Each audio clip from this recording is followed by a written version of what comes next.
Θυμηθείτε πόσες φορές όταν ήσασταν παιδιά και κάνατε έτσι μια σκανδαλιά και λέγατε ψέματα στους γονείς σας, στη μαμά και στον μπαμπά, οι ίδιοι γνώριζαν ήδη την αλήθεια, αλλά εσείς εκεί επιμένατε στο ψέμα σας, γιατί φοβόσασταν το τι θα συνέβαινε, οι συνέπειες.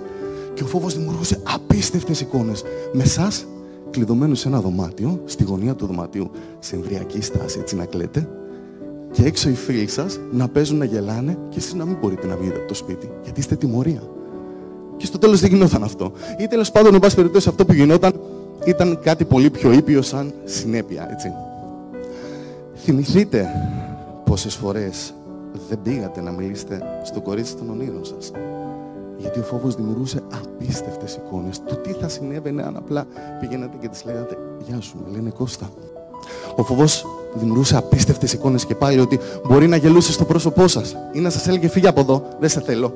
Ή ο Γιαννάκης από το Α2 μου είπε καλύτερη ατάκα για να με ρίξει. Ο φόβος σας κρατούσε πίσω από αυτό που πραγματικά θέλετε. Περνάει ο χρόνος, περνάει ο καιρός και η Ανούλα που δεν πήγες εσύ να μιλήσεις, αυτή τη στιγμή μεγαλώνει με έναν άλλον άνθρωπο. Και εσύ θα μείνεις πάντα με την απορία, και αν το είχα κάνει τότε. Κάπου διάβασα κάτι πάρα πολύ ωραίο, από το Καζαντζάκη φυσικά, ότι αν καταφέρεις και κοιτάξεις το φόβο βαθιά μέσα στα μάτια, ο φόβος θα φοβηθεί και θα φύγει. Αν θέλουμε να ζήσουμε διαφορετικές καταστάσεις στη ζωή μας, το μόνο σίγουρο είναι ότι θα πρέπει να κάνουμε διαφορετικά πράγματα.